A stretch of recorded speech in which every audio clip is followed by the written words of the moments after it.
Adana, leave my house! Leave my house! I regret the day I married you. You are a curse, an omen in disguise, a barren woman, Mrs. Barrenness. That's what you are. You can't even give me one child or just have a miscarriage, not even for once. Just pack your things and leave my house. The marriage is over. I can't be with a witch.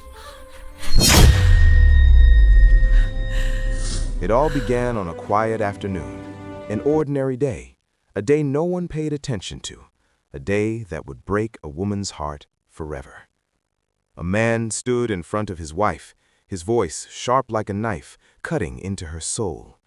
"Adana, leave my house! Leave my house! I regret the day I married you. You are a curse, an old woman in disguise, a barren woman, Mrs. Barrenness. Look at you, disgusting. You no longer look like the woman I married. You look like someone who has suffered all her life. Leave my life. Leave my family. I'm done with this marriage. Go back to your father's house. Go back to your father's house." His voice echoed through the compound. Beside him stood a young, beautiful girl, clinging to his shirt like she already owned the house, smiling at another woman's pain like she was the new queen. And standing in front of him was his wife, slim, lean, weak, trembling. She looked like someone fighting for her last breath. Her body was tired, her eyes sunken, her bones visible. Her clothes hung loosely on her body. Her hair had thinned, her skin darkened from stress and suffering. People whispered she looked like someone battling a deadly sickness. Neighbors gathered outside, watching the humiliation unfold. The man did not remember the days this woman stood by him when life was cruel, the days she worked for neighbors just to feed them, the days she returned to her father's house to help her mother cook food, only to smuggle some back secretly so her husband could eat and survive the night. He forgot the nights she went hungry while he slept full. He forgot everything. He stood there boldly, barking insults, pointing fingers, while kissing his side chick right in front of his wife, right there. A sharp gasp escaped Adana's chest. Something inside her cracked. Tears rolled down her face. The wife could do nothing but cry until her body shook. She gathered her belongings and walked away from the house she once called home, from the house he once built from scratch. As she left, the man and his new woman laughed and kissed arrogantly. Neighbors watched in despair and confusion. Some cried for Adana, while others smiled in quiet satisfaction. But 10 years earlier, this same woman, Adana, was a completely different person. She wasn't just beautiful, she was the most beautiful girl in the entire village. Her beauty was like a festival. People talked about her everywhere. Her skin glowed, her shape was perfect, her smile lit up every morning. Her curves drew men like honey draws bees. Every morning by 4 a.m., young men gathered at her father's house. Some fetched water, some carried firewood, some helped her mother with her akara business at the roadside market. Some even fought over who would carry her water pot home from the stream. Every man wanted her. In that same village lived a young man named Obina, who had just returned from the city for December holidays. One morning, he noticed young men rushing toward one particular house.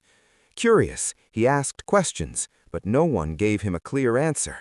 Until the day he saw her, he froze in his steps. Adana, the most beautiful woman he had ever laid eyes on. In a village where most women blended into the crowd, Adana stood out like a goddess. Her ebony skin glowed under the sun like polished oil. For a moment, the noise of the village disappeared. He felt his heartbeat in his ears. From that day, Obina found excuses to be around her. Obina was instantly drawn to her. He began helping her with errands, cooking food and bringing it to her, slowly building a friendship between them, carrying firewood to her house every evening without being asked, telling her stories about the city, about the possibilities, dreams, and a future beyond the village, promising her heaven and earth like many lovers do at the beginning. What made Obina different was not just his help, it was his confidence. He spoke to her directly, fearlessly, unlike others who worshipped her from afar. They spent long evenings under the mango tree beside the village school, laughing and talking. Something grew between them. They found it hard to say goodbye. They lingered longer than necessary. Rumors spread across the village. For the women, it was a relief. For the men, it was heartbreak. When the rumors started that Adana was following the city boy, the village did not sleep. At first, people laughed it off. Impossible. She can't choose one man. Adana belongs to everybody. But the whispers refused to die. Women gathered at the stream, pretending to wash clothes while listening closely. Men gathered at the pine wine joints, their voices low, faces tight. She and Obina are always together, someone said. Same mango tree, same road, same stream. The women smiled secretly. For them, it was relief that the most beautiful woman in the village would be taken. But for the men, it was heartbreak. They watched from afar as Obina walked beside her freely. They watched him laugh with her. They watched him touch her water pot without being shouted at. They watched him share an intimacy no other man was allowed. And slowly, reality hit them. Adana had chosen. One by one, the men stopped coming. The morning crowd disappeared. No more fetching water, no more firewood battles, no more forced smiles. Some men became quiet. Some became bitter. Some insulted Obina openly. So because we stayed in the village, we are not men? City boy thinks he has arrived. At night, angry voices filled the farms and drinking spots. She has disgraced us. She thinks she's better than us. Yet one man did not disappear. A quiet farmer. He still came to Adana's mother's house, helping silently with chores. He never competed, never confessed his love for Adana. He only said gently to Adana's mom, If I ever marry your daughter, I will worship her. Don't worry yourself, my son. They laughed it off. When the truth was finally confirmed that Adana and Obina were truly lovers, the village erupted. Men gathered in groups, shaking their heads.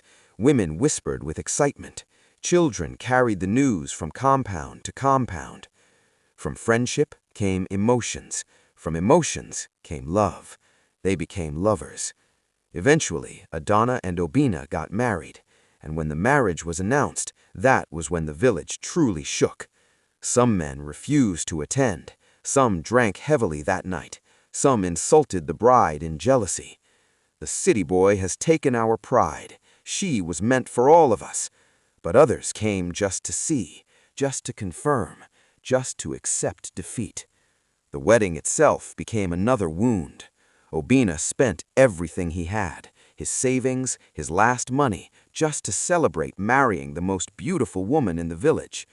At first, their marriage was full of joy, but then everything changed. Obina became broke, jobless, irresponsible. Instead of standing up, he began to womanize. Adana sacrificed everything to save the marriage. She fed the house, paid the bills, kept the home alive. While people praised her outside, talking about how industrious she is, no one knew what she was enduring inside. Slowly, she began to fade. Her curves disappeared. Her glowing skin vanished. Her hair fell out. Her body weakened. At just 20 years old, she looked twice her age. People whispered again. Her husband insulted her daily. Look at you. You look like an old woman of 50 years. Who will believe you're only 20? You're useless and shapeless. He stayed out late, drank heavily, avoided home. As Adana continued to weaken, Obina began to spend more time outside than inside his own house. Every evening, he found himself at the village pine wine joint, sitting on a rough wooden bench, calabash in hand, drowning his frustration in alcohol. At first, he drank quietly, but men notice everything. Obina, why are you always here these days? Why don't you go home to your beautiful wife? Obina laughed bitterly and waved his hand. Beautiful? You should see her now. That woman has finished me. The men leaned in. Finished you? How? He poured out his bitterness. She has changed. She's dry like firewood, always tired, always sick, no shape, no fire, and yet she talks as if she's still the village queen. The men burst into laughter. Ah, so the goddess has fallen. Is this the same Adana that men used to fight for? Every evening he returned, the jokes grew worse. Obina, are you sure that woman is still alive? Maybe she's already a spirit walking. They laughed loudly, slapping their thighs. Some described her condition with cruel laughter. I saw her yesterday, one said. Her bones are showing. If not for her shadow, I would have thought she died. Another added, she looks like someone life is punishing. Each word fed Obina's ego and anger. Instead of defending his wife, he drank more. Adana felt the change before anyone told her. The greetings stopped. Where women once smiled, they now whispered. Where men once stood up to greet her, they now looked away or stared with pity. At the stream, women shifted away from her. At the market, sellers no longer added extra pepper to her basket. Even children stared openly. She heard voices behind her. Is that not Adana? What happened to her? Ah, marriage has dealt with her. Some laughed quietly, some shook their heads, some used her as a lesson. She was too proud when she was fine. Now look at her. Adana lowered her head. She noticed how people no longer asked for her opinion, no longer called her to sit among them, no longer envied her. She had become invisible, except as gossip. At home, Obina returned late, smelling of alcohol, full of insults he had borrowed from his friends. Each night, her silence grew heavier, each morning her body weaker. Then came the advice. One man leaned closer to Obina in the bar, lowering his voice. Brother, why are you suffering yourself? If a woman can't behave like a wife, chase her away. Another nodded. Bring another woman, that one will provoke her. When she talks, you use it against her. The idea entered Obina's head quietly and stayed. That night, he staggered home with a plan forming in his mind. Then one day, he brought another woman home, clearly to provoke his wife. That morning, they walked past Adana as she washed clothes near the rope. They were kissing, laughing, and chatting carelessly. Adana kept quiet, letting that act slide, until the woman snapped. You barren co-wife, hurry up and fetch water for my husband and I. Something deep inside Adana broke. The lady said as she snatched her clothes on the rope and poured them away. Silence. Out of anger, Adana delivered a hot slap across her face. The slap echoed. Neighbors rushed out, trying to figure out what just happened. That was all Obina needed. He took the chance and exploded. Are you mad? Leave my house! Leave my house! I regret marrying you. I don't need a burden or a sick woman. I curse the day I met you. You are nothing but an old woman in disguise. Mrs. Barrenness, that's what you are. You can't even give me one child, or just have a miscarriage, not even for once. How can you be so wicked, so evil? Look at yourself. What do you see? Just pack your things and leave my house. The marriage is over. I can't be with a witch. Some neighbors cried with her. Some laughed nervously. Some watched silently. Adana begged, cried, reminded him of her sacrifices and his promises. His heart was stone. Adana packed her belongings, her clothes, including wet clothes on the rope, and left that house with tears streaming down her face, blurring her vision. She returned to her parents' house. At her parents' house, her mother noticed everything, the weakness, the pain. Her mother searched for answers. Tests revealed the truth. Adana was suffering from a serious chronic infection, transmitted unknowingly by her husband, a chain womanizer. She was treated, loved, healed, and slowly she returned. Her body healed, her confidence returned, her beauty bloomed again, her strength came back, her curves returned, fuller ever, more attractive now. Her healing did not announce itself loudly. At first, people only noticed small changes. Adana no longer moved slowly. Her eyes no longer looked empty. Her body began to respond again. Then one morning, she walked to the stream. Heads turned. Women paused mid-conversation. Men stared longer than necessary. Someone whispered, "Is that Adana?" Her cheeks were fuller. Her steps were firm. Her skin had started to glow again. Within days, the village could no longer pretend. The news spread fast. Adana is getting better. They say she is fine now. Have you seen her lately? Some people were shocked. Some were confused. Some were uncomfortable. Women who once mocked her now forced smiles. Men who laughed at her misfortunes suddenly became silent. Then the final confirmation came. Adana was not just healed, she was beautiful again, even more beautiful than before. That was when the village truly exploded. At the stream, at the market, at the palm wine joints. That girl has risen. Marriage almost killed her. God fought for her. Oh, people began to tell her story again, this time with respect. Obina heard the news at the same place he destroyed his marriage, the drinking joint. A man walked in laughing. "Obina, have you seen your former wife?" Obina froze. "Who?" "Adana." The men laughed. "They say she is fine now. Not just fine, she's glowing. She looks even better than before you married her."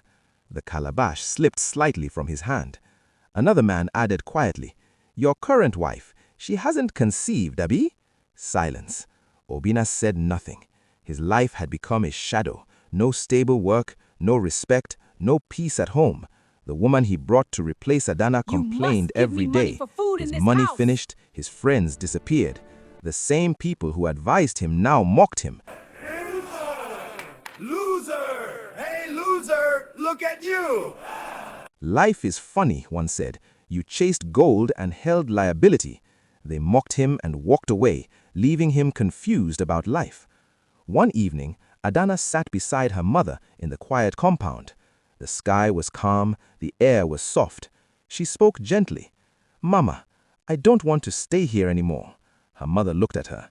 "I want to go to the city," Adana continued, "to start afresh, to a place where my past will not hold back my future, to a place where nobody knows me as the woman that almost died." Her mother was silent for a long moment. Then she held her daughter's hands. "My daughter," she said softly, "you have suffered enough here." She looked into Adana's eyes. "Go, but remember this, don't let bitterness follow you. Don't carry yesterday into tomorrow." She paused. "Not everyone who smiles loves you, and not every man who promises deserves you." Tears rolled down Adana's face. Her mother pulled her close, and she whispered, "You are not running away, you are rising." When Adana left the village, people watched quietly. No mockery, no laughter, only whispers of respect. Some said, "She deserves peace." Some said, "She has seen hell." And somewhere in the village, Obina sat alone, listening to a story he once destroyed, now living without him. Adana moved to the city, started afresh, found love again. She married a wealthy man and gave birth to twins. Her story became a testimony. And Obina? He slowly faded into misery, blaming fate, blaming women, blaming the world, without ever realizing that the root of his downfall lived within him. The marriage he scattered, the woman he chased away, the pain he caused, all traced back to a truth he never had the courage to face. The barrenness he accused her of was his own. Lesson: treat your infection and always check up on yourself. Stand by your partner at their worst moment, because the person you destroy today may rise tomorrow without you. Thanks for watching. Subscribe for more.